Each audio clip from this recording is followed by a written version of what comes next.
Chibujan bito gigok so soja resto Rossi bidef si so soja resto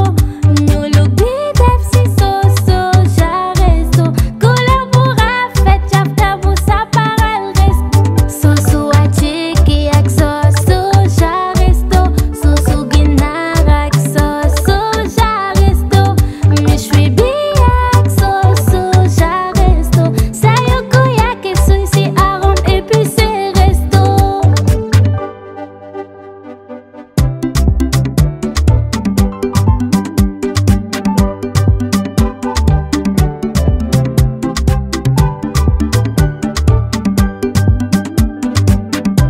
Resto,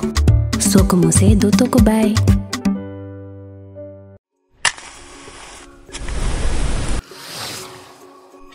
Pour que chaque repas soit un moment de plaisir, Lobou Mame Diarra Bousso est au cœur des foyers sénégalais depuis plus de 20 ans.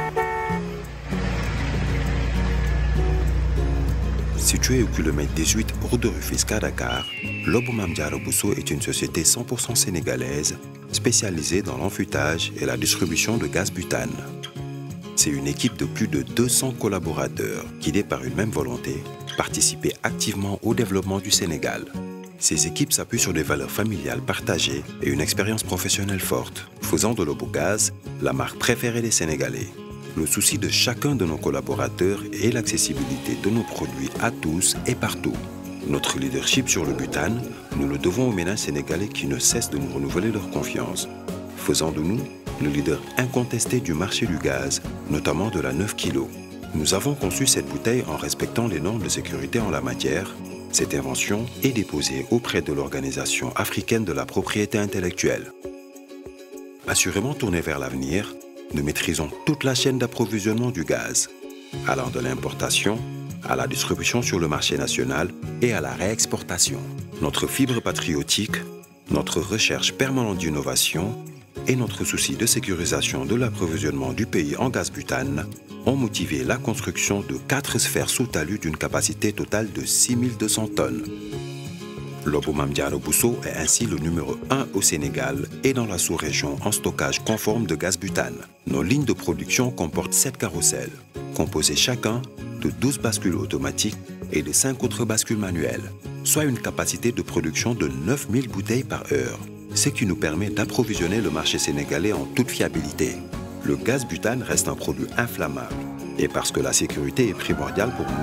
nous avons mis en place une équipe de sécurité formée et composée d'officiers de sapeurs-pompiers, de professionnels du butane et de collaborateurs. Des simulations sont régulièrement effectuées dans l'enceinte du centre afin d'assurer la sécurité de nos travailleurs, mais également des riverains. Mais nos ambitions ne s'arrêtent pas là. Nous diversifions aussi nos activités pour devenir un acteur majeur des produits pétroliers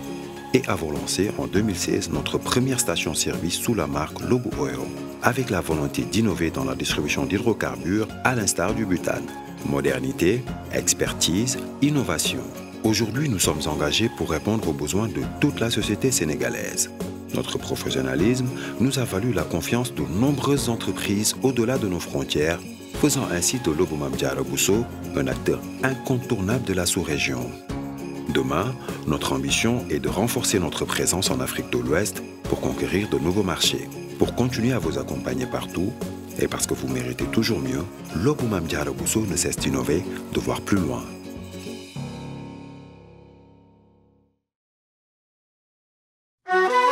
Le Dara Ali Imran, sous la directive de Oustaz Alioune Sall, organise sa 17e édition de Dara Vacances, suivie de la 2e édition de la colonie de vacances qui se tiendra cette année à Toubab Dialaw pour les enfants de 6 à 12 ans, garçons et filles, à partir du 15 juillet au 11 septembre 2022. Avec un encadrement de qualité composé de professionnels aguerris, la colonie se fixe comme objectif d'améliorer les compétences sociales, la confiance en soi, l'esprit communautaire, l'automotivation, la sensibilisation l'éducation culturelle, mais aussi et surtout améliorer le niveau des enfants pour l'éducation islamique. Nous croyons que ces compétences sont essentielles pour nos enfants pour qu'ils deviennent des citoyens du monde impliqués, chacun équipé d'outils et de valeurs pour apporter une contribution profonde et durable à la société. Pour plus d'infos, contactez le 77 438 49 94 77 586 16 77 ou le 77 531 09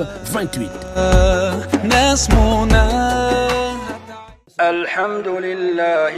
الحمد لله الذي أغناني وأعزني بتلا. yéen ñi bëgg di jot waxtaan yi ak vidéo yi nga xam ne mooy am ci Ali Imran TV da ngeen di bës fii nga xam ne moom lañ bind s'abonné ba noppi bañ a fàtte laal kolos bi.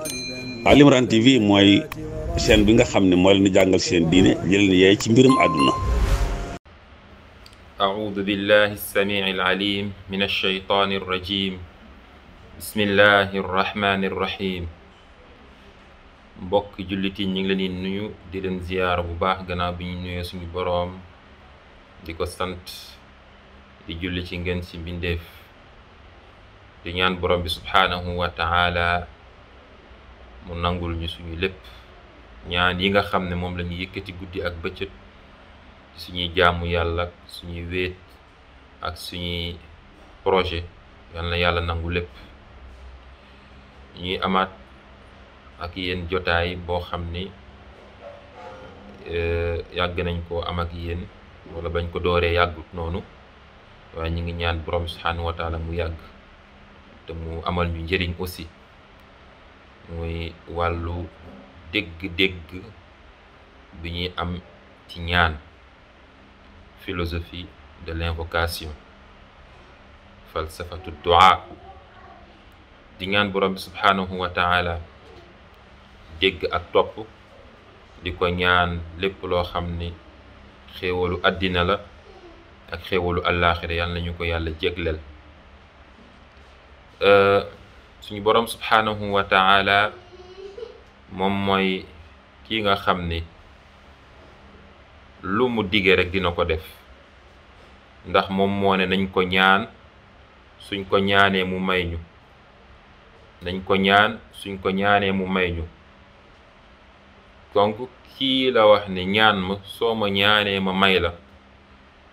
kooku nekkul ku tuuti mbindeef su ko waxoon sax dinañ taxaw xoolaat ko donte ko xam nañu ne du lépp la mën du lépp la mën a taxaw waaye mbindeef sax su taxawee ne ñaan leen ma laaj leen ma wala ku ma soxla na ñëw ma fajal ko soxlaam même bu nit ñi gëmee ne mënta faj soxla yëpp dinañ ko wuyu si waaw ñi am chance wala ñi nga xam ne njëkk na ñaa ñëw waaw la ñu fekk foofu dinañ ko mën a jël kon yàlla moom bu ne ud'uuni astajib lakum ñaan leen ma wuyu leen ma may leen kon loolu garantie la garantie waaw garantie boo xam ne borom bi subhanahu wa taala moo ko joxe allahu akbar kon bu ñu tay mukk bu ñu tayal mukk si ñaan borom bi subhanahu wa taala bu ñu découragé mukk si ñaan ko bu ñu jàpp ne mukk suñ ko ñaanee du ñu fajal suñu soxla wala du ñu may parce que dañoo mel benn melokaan boo xam ne amatuñu espoir ci mu nanguñu suñu ñaan. mbokk yi tey ñu waxaat tuuti ci wàllu ñaan waaye tamit tëjee ko ci benn ñaan boo xam ne comme niñ leen ko digee ne saa yu ñuy tëj émission bi incha allah ci kattanu yàlla dinañu joxe benn ñaan boo xam ni ñaan bu fatal lay doon si jullit ki nangu ñaan si la nangu ñaan lañ bëgg a wax tey c'est-à-dire su ma nee nangu ñaan nit ki ñaan na ba pare ñaan bi naka lay manifester ci moom naka lay manifester ci moom wane ne yàlla nangu na ñaanam wala nangu ko loolu ça pose problème toujours ci suñuy muqaddima yu njëkk laytaay yi njëkk yi maanaam introduction yi njëkk yi ngi doon wax ne ñi ngi ñaan ñëpp a ngi ñaan cité koor yi bari na ñi ngi ñaan mais gisuñu dara ma ne philosophie la waxin la waaw nit dafay ñaan presque 5 ans wala lu ko ëpp wala lu ko gën a yées mais la muy ñaan du ko gis mun na doon ku ne nag mun na doon yeneen si boppam muy ñaan rek waaye ñaan bi du ci gis dara loolu waxin la parce que yàlla li tax ma ne waxin la mooy yàlla kenn du ko ñaan te du la tontu amut waaw kenn du ko ñaan te du la tontu waaw su ma nee kenn du ko ñaan te du la tontu yi ñaar lay doon ba tey mooy ki gëm yàlla di ko ñaan wala ki nga xam ne gëmul yàlla waaye di ko ñaan suñu nee gëmul yàlla mooy façon bu ñu formuler ne ki gëm yàlla nii lay gëmee yàlla wala ngëm yàlla nii lañ koy nangoo bu dajewul ci moom dañuy jàpp ne gëmul yàlla ci benn contexte waaye gëm na yàlla parce que ku gëmut amut ku ne gëm na léegi ban yàlla ak noo gëmee yàlla foofay problème bi waaw loolu mu wax bi foofu la waaye ki nga xam ne dañ jàpp ne sax moom dafa jàpp ne bant bi mooy yàllaam day yett ab bant teg moom mooy yàllaam mais kóolute bi muy am ci bant bi sax muy ñaan day gis la mu bëgg waaw lu yéeme la nag lu yéeme philosophie bu doy waar la aussi léegi nag ñaan boobu naka lay tontoo naka lay nangoo wax bi foofu la léegi beneen tontu bi nga xam ne mënta ñàkk te yàlla daf koy nangu mooy ki gëm yàlla comme ni mu ko war a gëmee arkaanul imaanu sitt maanaam les 6 piliers de la foi ñu daje ci moom ba pare nekk ci toolu l'islam bi kooku yàlla du rejeté ñaanam mukk waaw mahma kaanal am yàlla du rejeté ñaanam maanaam du neenal ñaanam Yonent bi sallallahu alayhi wa sallam nettali ñooñu xadis boo xam ne daf ko jëlee ci borom muy xadisul qudsi borom bi dina ni man am naa kerse yàllaay wax ci xadisul qudsi am naa kerse sama jaam bi yëkkati ay loxoom tàllal ko di ma ñaan mu wàccee ko te teguma ci dara waaw léegi nag moo tax naka la ñuy nangoo ñaan fa la ñuy ñëwee mooy kon ñaan ni ko yàlla koy nangu waaye nag manifestation wu ñaan bi maanaam wane ne ñaan bi nangu nañ ko nag ci ñaar lay amee benn bi mu nangu ko maanaam zahiri ak baatini wala sirri yi ñu koy waxee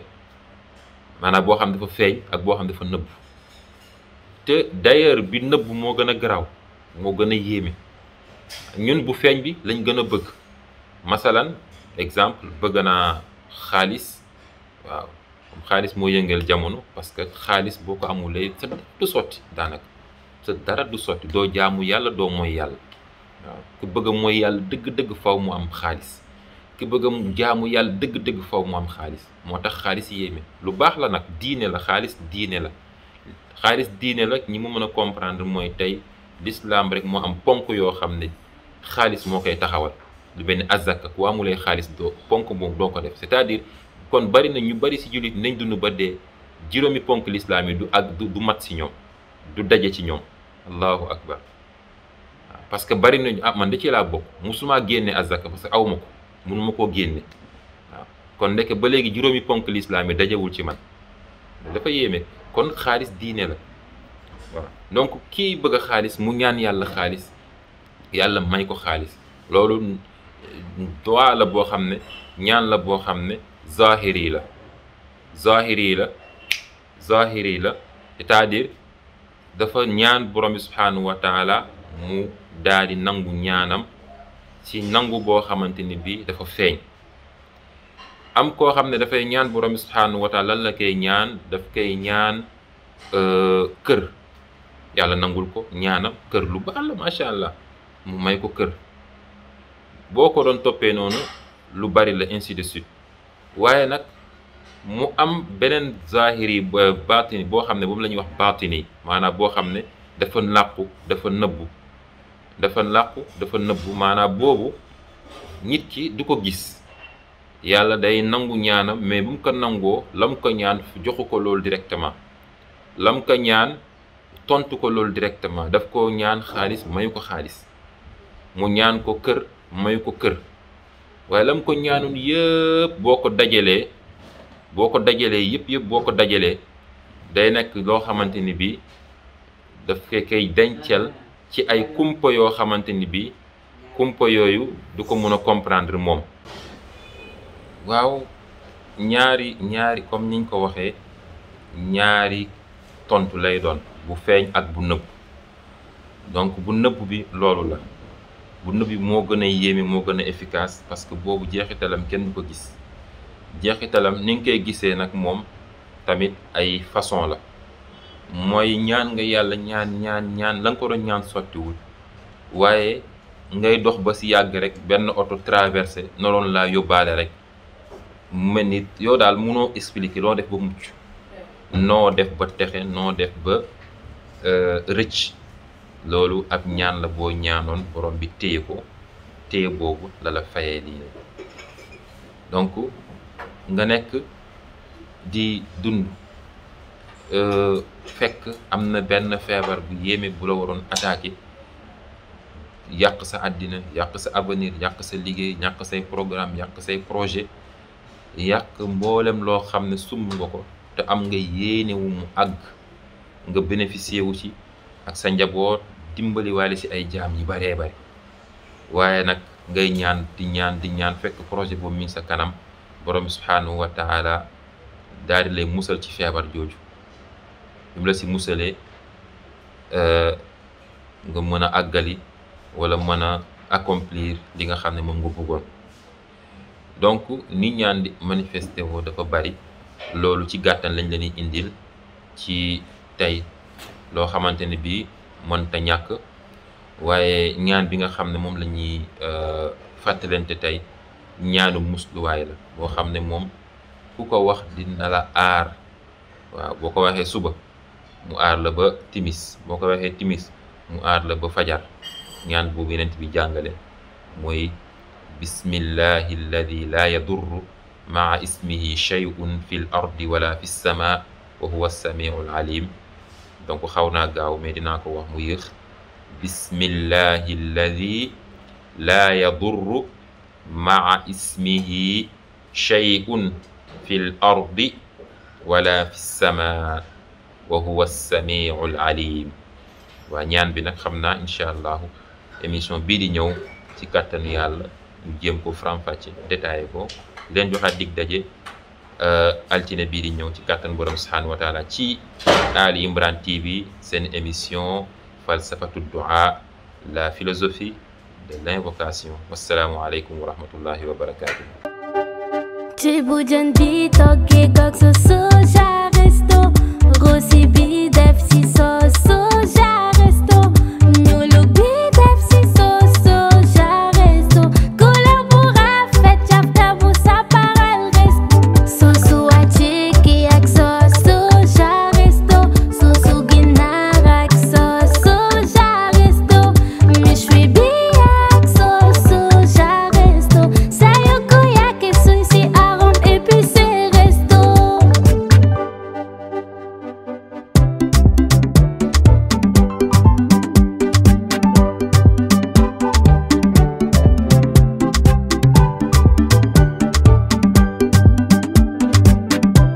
resto soo ko mosee dootoo ko bàyyi.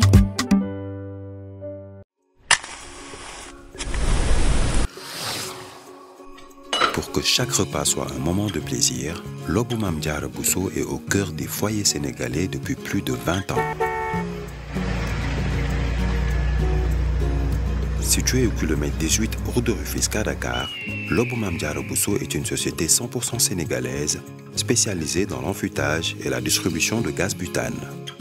C'est une équipe de plus de 200 collaborateurs guidés par une même volonté, participer activement au développement du Sénégal. Ces équipes s'appuient sur des valeurs familiales partagées et une expérience professionnelle forte, faisant de Lobogaz la marque préférée des Sénégalais. Le souci de chacun de nos collaborateurs est l'accessibilité de nos produits à tous et partout.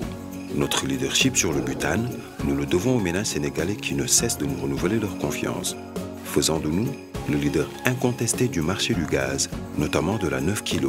Nous avons conçu cette bouteille en respectant les normes de sécurité en la matière. Cette invention est déposée auprès de l'Organisation africaine de la propriété intellectuelle. Assurément tournés vers l'avenir, nous maîtrisons toute la chaîne d'approvisionnement du gaz, allant de l'importation à la distribution sur le marché national et à la réexportation. Notre fibre patriotique, notre recherche permanente d'innovation et notre souci de sécurisation de l'approvisionnement du pays en gaz butane ont motivé la construction de 4 sphères sous talus d'une capacité totale de 6200 tonnes. Lobou Mame Diarra Bousso est ainsi le numéro 1 au Sénégal et dans la sous-région en stockage conforme de gaz butane. Nos lignes de production comportent 7 carrousels, composés chacun de 12 bascules automatiques et de 5 autres bascules manuelles, soit une capacité de production de 9000 bouteilles par heure, ce qui nous permet d'approvisionner le marché sénégalais en toute fiabilité. Le gaz butane reste un produit inflammable et parce que la sécurité est primordiale pour nous avons mis en place une équipe de sécurité formée et composée d'officiers de sapeurs-pompiers, de professionnels du butane et de collaborateurs. Des simulations sont régulièrement effectuées dans l'enceinte du centre afin d'assurer la sécurité de nos travailleurs, mais également des riverains. Mais nos ambitions ne s'arrêtent pas là. Nous diversifions aussi nos activités pour devenir un acteur majeur des produits pétroliers et avons lancé en 2016 notre première station-service sous la marque Lobou Oil, avec la volonté d'innover dans la distribution d'hydrocarbures à l'instar du butane. Modernité, expertise, innovation. Aujourd'hui, nous sommes engagés pour répondre aux besoins de toute la société sénégalaise. Notre professionnalisme nous a valu la confiance de nombreuses entreprises au-delà de nos frontières, faisant ainsi de Lobou Mame Diarra Bousso un acteur incontournable de la sous-région. Demain, notre ambition est de renforcer notre présence en Afrique de l'Ouest pour conquérir de nouveaux marchés. Pour continuer à vous accompagner partout, et parce que vous méritez toujours mieux, Lobou Mame Diarra Bousso ne cesse d'innover, de voir plus loin.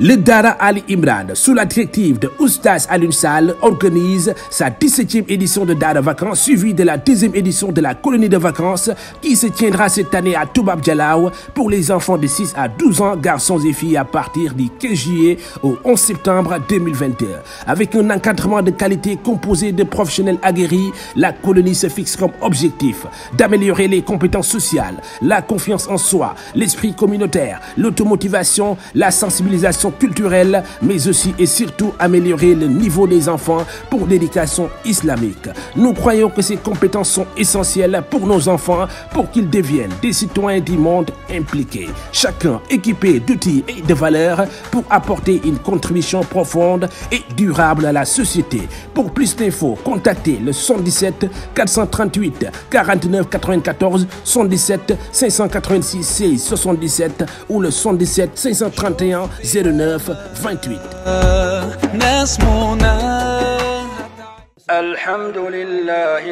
الحمد لله الذي أغناني وأعزني بتلا. yéen ñi bëgg di jot waxtaan yi ak vidéo yi nga xam ne mooy am ci Ali Imran TV da ngeen di bës fii nga xam ne moom lañ bind s'abonné ba noppi bañ a fàtte laal kolos bi. Ali Imran TV mooy chaîne bi nga xam ne moo leen di jàngal seen diine jëleen yeey ci mbirum àdduna.